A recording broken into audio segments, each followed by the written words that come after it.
মাহেশের রথযাত্রা ভারতের দ্বিতীয় প্রাচীনতম এবং বাংলার প্রাচীনতম রথযাত্রা উৎসব। এই উৎসব 1396 খ্রিস্টাব্দ থেকে পশ্চিমবঙ্গের শ্রীরামপুর শহরের মাহেশে অনুষ্ঠিত হয়ে আসছে। শ্রীরামপুরের মাহেশ জগন্নাথ দেবের মূল মন্দির থেকে মাহেশ গুন্ডিচা মন্দির অবধি জগন্নাথ, বলরাম ও সুভদ্রার 50 ফুট উচ্চতা সম্পন্ন রথটি টেনে নিয়ে যাওয়া হয়। উল্টো রথের দিন আবার রথটিকে জগন্নাথ মন্দিরে ফিরিয়ে আনা হয়। রথযাত্রার সময় মাহেশে 1 মাস ধরে মেলা চলে। এই দিক দিয়ে সোজা চলে গেলে পৌঁছে যাওয়া যায় জগন্নাথ দেবের মন্দির, যেখানে সারা বছর জগন্নাথ দেব থাকে।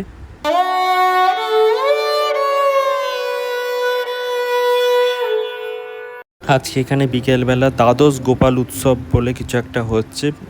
জগন্নাথ, বলরাম, সুভদ্রা সেজে সব পদযাত্রা হিসেবে যাচ্ছে।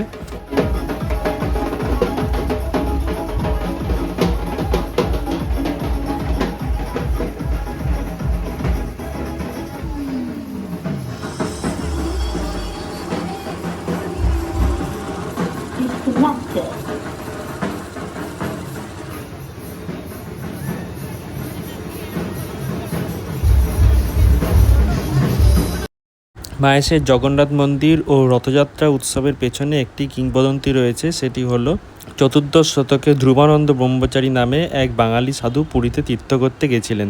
তার ইচ্ছা হয়েছিল যে তিনি জগন্নাথ দেবকে নিজের হাতে ভোগ রেঁধে খাওয়াবেন, কিন্তু পুরীর মন্দিরের পাণ্ডারা বাদ সাদায় তিনি তা করতে পারলেন না। তখন তিনি দুঃখিত হয়ে তিনি আমরণ অনশনে বসলেন। 3 দিন পরে জগন্নাথ দেব তাকে দেখা দিয়ে বললেন, ধ্রুবানন্দ, বঙ্গদেশে ফিরে যাও।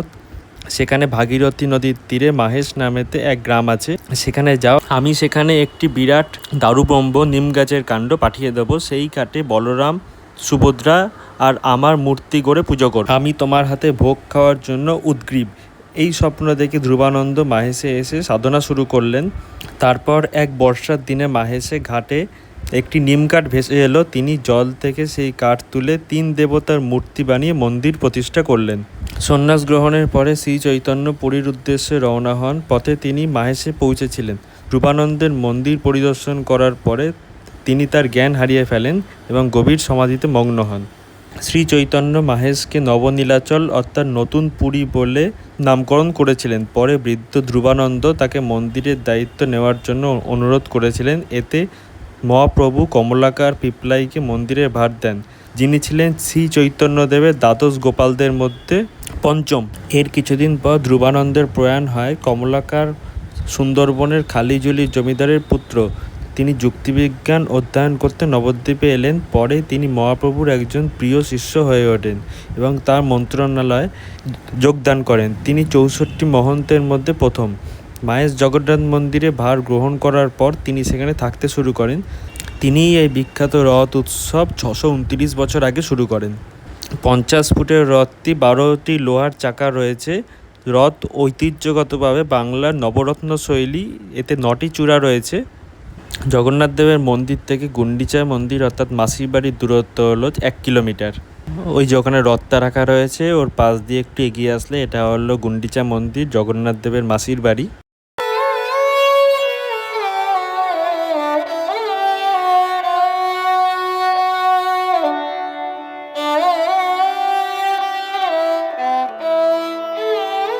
আজকে যেহেতু রোববার, তাই প্রচুর ভিড় ছিল এই জগন্নাথ মন্দিরে। প্রভুকে দর্শন করার জন্য যেমন লাইন ছিল, তেমনই লাইন ছিল প্রভুর কাছে পুজো দেওয়ার জন্য।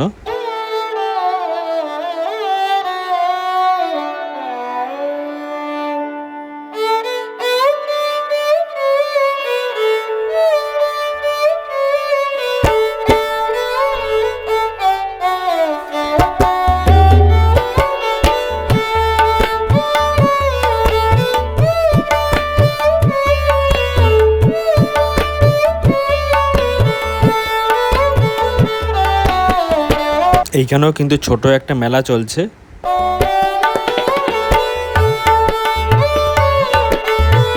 এটাই হলো মাহেশের বর্তমান রথ।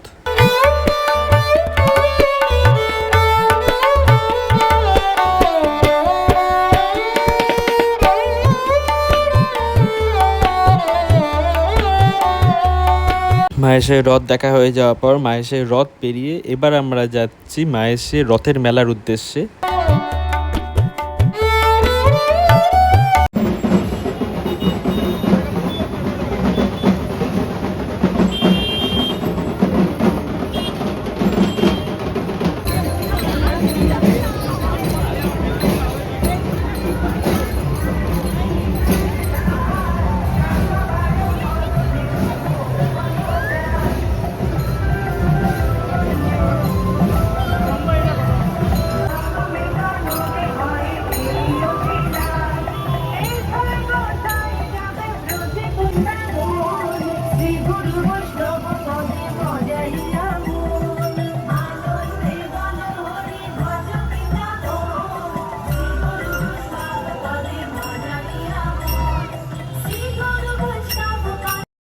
এরপর আমরা চলে এলাম মাহেশে রথের মেলায়। এইটা অনেকটা বড় রথের মেলা হয়।